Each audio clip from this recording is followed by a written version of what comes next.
How's it going, guys? It's Eclipse here, and welcome to today's video where we look at the top 5 heavy tanks within World of Tanks console. And of course, we'll be looking at varying different tiers and give you an opinion as to some heavy tanks that might be a little bit too strong for the tiers that they're in. So we're going to look at 5 heavies within each tier. Of course, this is my own personal idea. You know, it's not down to maybe the overall, the highest win rate heavy tanks. It is down to my own personal opinion as to how I feel about it, which means that, you know, your opinion might be slightly different, and I'm very interested to see what you guys have to say about some of the heavies within World of Tanks.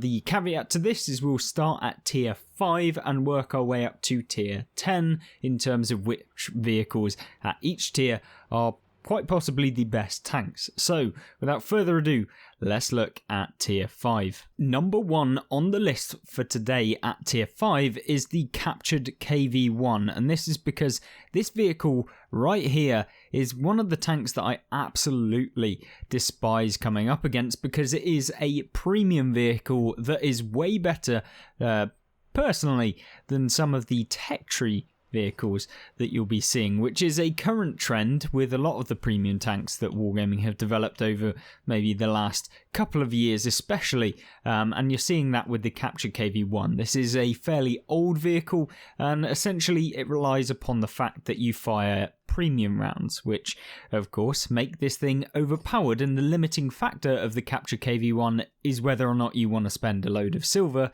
to make it overpowered. So it's kind of limited by the armor penetration on your standard rounds having 112, and then you fire premium and get 189, meaning that every single tier 7 heavy from the front, even some of the heavily armored tier 8 vehicles, you could probably pen with 189. And of course this never sees tier 8 vehicles because it is of course tier 5 with +2 -2 matchmaking, making this thing very, very good. And the key thing as to why this is so good is because it gets 2,623 damage per minute with this 1.94 second aim time gun, which I don't even know if we've got advanced loader on. Yes, we do. So obviously everything to improve the actual kind of fire rate of this thing has already been added. So yeah, it's one of those tanks that probably shouldn't be in the game, but unfortunately for a lot of players it is. So yeah, the Captured KV-1, of course, a German tank, the standard KV-1 being the Soviet equivalent, and I guess you could kind of add them both into one since they are similar types of tanks. But ultimately, this is the vehicle that I find very, very good within the game nonetheless. So yeah, really do enjoy playing the Captured KV-1, although I don't play it that often. The next vehicle on the list is the T1 Heavy, and that is because this is the American heavy tank at tier 5, and it is a fairly meaty heavy tank. You can see taking some ideas from, I don't know, some of the lower tier vehicles, but making this tank into a bulky kind of monstrosity. It doesn't have the best armor, and a lot of people will be able to penetrate you, especially with premium rounds, but the key thing about this is the main armament, and it makes this tank so much better. It gets 128 pen, so that's not too bad, with 115 damage, and of course on the kind of main armament, not the side turret that you can also get, it also then gets 177 pen with its premium ammunition, making it very, very easy to penetrate pretty much anything that you'll come up against at this tier.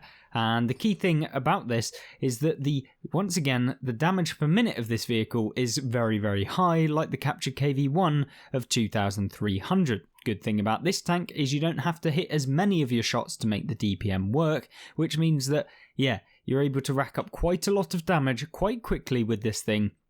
And it is just a very, very nice tank to play indeed, especially as a heavy, since it's not the slowest heavy that you'll see in the game. So you can mobilise around the battlefield with this really good gun. You do also have the opportunity to use the small gun, which is like the additional one, and you can pen things with that. if you did want to use that kind of in between firing your main gun. Of course, it is a multi-turreted tank, but there are so many games I've seen in the T1 Heavy where people have been able to come out with some really, really amazing results. And hopefully you guys too can, if you do decide to actually play in this thing. The next vehicle that we have is definitely a weird one, and that is not because it's necessarily overpowered in the traditional sense, but it's because it's a very, very solid vehicle, and this is the BDR G1B. Now, yes, I know some of you might be thinking, what the hell, this tier 5 French heavy that basically doesn't have any armor? Well, in fact, it's mainly because it gets 240 alpha, and it's also very, very nice. It reloads in 8 seconds, but often, a lot of the time, you can get behind cover. You can use the main armament to be very, very effective within the game, and 240 alpha is definitely a really, really nice amount of damage to be kicking out. It's basically, if you think about it, 3-shotting every tank in the game that you'll meet at the same tier, if not 2-shotting everything, maybe if they aren't a heavy tank. As you can see, it can 3-shot itself basically, or it could 2-shot pretty much all of the mediums at tier 5. So it's a very, very strong tank if played correctly. Is it overpowered? No, but I really did enjoy playing the BDR G1B, and one of my mates, when I was playing in the Panzer 5-4 and we were trying to win as many games in a row as possible, he managed to get a win rate of 100% in about 50 games. So yeah, this tank was definitely a very solid performer, and if you can join it with some other questionable tanks, you'll definitely be able to come away with some amazing results, and you can easily get 3k damage in this tier 5 if you have a decent game. But yeah, one I thought I'd highlight in this video, and that's the aim of this video, is to highlight some tanks that maybe you wouldn't have thought would be that good but can be played very well. Now, of course, we've had the captured KV-1, but we've missed out one of the key tanks that I think most free-to-play players will find very, very easy to play, and that is, of course, the KV-1. We'll purchase it here quick and upgrade it to everything. Obviously, we've played it already, and essentially what you get is a variety of different main armaments that you can add in yourself. And there's a kind of... you can use varying different guns on this thing, and it's really down to personal preference. You can get a dirt gun, which is the 122mm, which, of course, comes with 450 alpha damage, but 0.57 accuracy, terrible rate of fire, as well as only having 61 penetration. So we can stick this on, and yeah, you can see it's not looking very good. But remember, this is pretty much a heat round firer, so you essentially trade the fact that you might get slightly more alpha damage with the HE round equivalent for the Soviet tanks with 61 pen, and then you get 140 with 370 alpha, meaning that yes, you can use this as basically a premium spammer and end up coming away with some really, really good rewards as a result. So I really do think that the KV-1 is a very, very good tank, and it also then gets the 85mm that you have seen probably on the captured KV-1, although it's not quite as fast firing, I believe, off the top of my head, as the actual captured KV-1, because why would the tech tree version have the same rate of fire? Because this one does indeed get a higher alpha damage, but in doing so it ends up getting essentially a worse gun. But you can see here with the 57mm with the 85 damage, you can see it doesn't quite get the 2600 damage that the other vehicle does. Of course, if we put on the gun rammer and we put on ventilation at the same time, you'll be able to see that you can get close, but not quite as much as the captured KV-1. So yeah, there's kind of room for debate. You know, you can use it like that, or you can use it with a higher alpha damage gun, or you can use it with the 85mm. It's basically down to you and your playstyle, and that is why I think I really did enjoy playing the KV-1. The next tank is, of course, a German one, and that is the VK301H, which is the tier 5 German heavy tank leading on to the kind of Maus line, I believe, and of course the Tigers. And this is a vehicle I really found is to be very, very strong in a lot of cases, and you'll find it being pretty good when it comes to being very consistent, much like the KV1. It also has a varying amount of guns that you can use. The 10.5cm with 410 alpha with the reduced penetration that you could potentially have on this vehicle, and it's really down to your personal preference. Of course, this one gets slightly lower penetration than the Soviet version, but yeah, it's still potentially useful for some people who are maybe trying to seal club, I would assume. But yeah, you can then use the Top Gun, which is this 7.5cm, which also has a 5.5cm as well. So it's it's an interesting one, and I feel like it's got everything, a little bit of everything, and so can be very powerful in the game. And maybe we'll do a full review series of some of the lower tier vehicles in the game and see if we can 3-mark a lot of them as we go through and just work our way up through the tech trees, as we're kind of getting close to having nearly all of the tier 10s in the game. But this is the VK301H, and it is a really solid performer at tier 5. Now, tier 5 heavies are great, but when it comes to tier 6, this is where it becomes a little bit more interesting for when you're grinding through some of the tech tree heavy tanks within the game.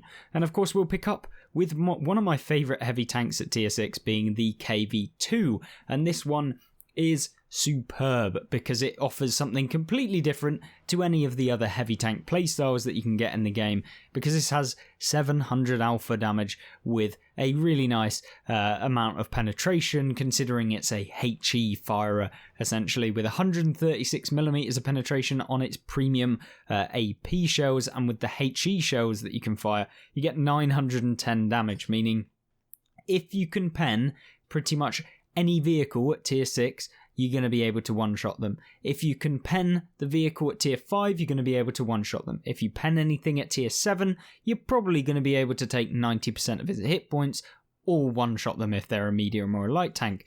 And then at tier 8, you could potentially take out probably 3/4 of most tanks' hit points, or about half of the heavy tanks, maybe slightly more. So it's a very powerful tank, but it does have some kind of flaws. But at the end of the day, of course, you're going to suffer in accuracy because it's a massive gun. So 0.58 accuracy is not good whatsoever, but you can expect that from a tank like this. And I'd highly recommend just having all of the accuracy perks you can on the KV5, the KV2, don't know what I'm on about there. So you want things like improved ventilation, just to improve it just that slight amount, to just reduce it and just have as many bonuses as you can. Of course, when you add in a commander, it gets even better. So you have the accuracy bonuses from there. And yeah, essentially you just want to make it as accurate as possible, whilst also then being able to just remain mobile enough to actually move around the map. So you could potentially use traction system to get around a little bit better. But yeah, it's down to you, down to your playstyle, and whether or not you are interested in playing a derp gun, because this is kind of the king of derp, or at least it was until the tier 7 heavy, which we'll focus on in the tier 7 section, comes into the equation. Then quite quickly after, we have the tank right next to it, and this is a vehicle I never in a million years thought I would enjoy playing, and that's because it's the ARL 44. So I know what you might be thinking, much like the BDR, I actually think these French heavies are superiorly underrated, because a lot of the time people use them like they're going to be like some brawling madness tank, but actually if you use them as a support vehicle and you use this 105mm that this tank gets, along with the premium ammunition to ensure you basically pen everything, because you get 223mm of pen at tier 6, meaning Tigers become very easy to pen, almost an auto pen, as well as Tiger 2s becoming essentially an auto pen. If you hit them in the lower plate, you're going to pen every single time, and even maybe the upper plate, if you're looking slightly down on it, is going to be easy to pen as well. And I just think this tank overall is a really solid one as we kind of kit it up with a few things to kind of make it a decent all-rounder. And I think as a heavy tank, it's a very all-round vehicle. And yeah, you even have a little bit of armor. I'm not saying that it gets a ton, but you can side scrape a little bit with this because it gets a big track kind of side armor that basically absorbs a lot of rounds, as well as the tracks themselves being massive. And the turret armor isn't awful either. So yeah, overall, I think it can be a solid performer for a lot of people to jump out and play the ARL. But do remember, it's quite slow, but not the slowest. And generally, tier 6 heavies don't usually have armor anyway. But there you go. The ARL 44. Definitely a surprise when I decided to play it. I thought it was going to be awful, but one of my more favoured tier 6 vehicles. And then we move quickly on to the Sturm Tiger VK 3601H, which is the premium German heavy tank. And this one is, of course, a derp gun, I should say. The problem with this tank is that the rounds are super slow, so it is an up-close and personal heavy tank at tier 6. Which means that, you know, if you find yourself on a town map, this is a dominant tank, because with 177mm of penetration on your premium rounds, so it does require you to fire premium basically in tier 7 and tier 8 matches, almost exclusively even, and so you can basically stomp around with a 9.98 second reload with 2100 damage per minute, and be able to travel fairly quickly as well with this vehicle at top speed of 46 kilometers an hour. And yeah, it's just a very, very kind of derpy, but also really good close quarters tank. And as a heavy tank, if you're interested in that style of play, then this is probably one of the better ones that you can get. Of course, you can't snipe with this tank because of the shell velocity being awful, 470 meters a second on the standard rounds, which have awful penetration anyway, and just 376 on the premium rounds. So yeah, you basically have to kind of get up close and personal, but if you can, then it does actually work, and it has quite a bit of spaced armor, I believe, off the top of my head, so you do get a little bit of armor, especially against players who maybe are newer to World of Tanks and don't know all of the weak points. So yeah, the Sturm Tiger VK, one of the ones that I always found a little bit annoying when you do get hit by it, but it can be certainly quite annoying when you are firing at tanks at long range, or you're forced to in this tank. But nonetheless, a good one for me, and why I really did enjoy playing it. Now, the next vehicle that we have is the Absolution, and this was absolutely broken when it came into the game. I'm sorry for that pun, but this tank was really, really strong back in the day, and of course, I think that it's only going to get kind of weaker and weaker as time goes on, but I think at this current moment in time, it is one of the stronger tier 6 heavy tanks, because it has basically everything that you'd need from a vehicle at this tier. It essentially has really, really good armor. Yes, you do have a lower plate weak point that can be penned, but it does get spaced all over it, which means it can be a little bit annoying to come up against that. The upper plate is basically a no-go. It gets a ton of spaced armor. The sides also get a ton of spaced armor. The turret also gets a ton of spaced armor, and the only real weak point from the turret is actually the turret mantler itself, and also the cupola, which you can pen as well. But the mantler will require a little bit because there's multiple plates in there, I believe. But the turret weak point, the very top of the turret, is actually really weak, so you can aim above to hit that kind of grey area, or the greyish blue there, purpley area. You can hit that, or you could go after the turret weak point, which is that big yellow blob on the top of the tank, which is a key weak point. There is, of course, that little tiny little circular green area on the front of the hull, which you can pen, but yeah, it's going to be impossible for you to reliably hit that, and so I'd never bother, because you're better off just going for the cupola anyway. So yeah, the Absolution, very, very overpowered armor, But the main armament of this tank is also very, very good, allowing you to have superb DPM. It has 135 damage per hit, so if you think about something like the Comet, for example, it's that similar sort of playstyle where you've got really high rate of fire, okay penetration on your standard rounds, but on your premium rounds, really good penetration because it's basically limited by the penetration, and that's what kind of balances it in Wargaming's eyes, but then you can also then just fire premium and make that irrelevant, so it becomes just as good. So there's kind of that to take into account with this vehicle, but overall a fantastic tank, and was basically one of the pinnacles of Wargaming's career in making just basically OP tanks in the mercenary vehicles. Hopefully we never see as many OP mercenary tanks as we did in this one, but yeah. Oh god, the Absolution, not one of my favourites at all. And number 5 for the tier 6s, in my opinion, it was kind of split between either the KV85 or the T150, but I prefer the KV85 just purely because it's kind of just a little bit more my playstyle. I believe it's slightly faster than the T150 off the top of my head. I believe it's just very minimally faster, but yeah, it can kind of get up to that top speed. It might even be the same because I think I've got traction system on this, which, you know, basically adds the extra speed, but I feel like this was more flexible than the T150. It does reduce its armor comparatively to the T150, but I did enjoy the main armament on this with the 122. It gets a very, very nice amount of penetration for a tier 6 with 390 alpha, and this is where the 390 alpha 122mm guns come into World of Tanks console,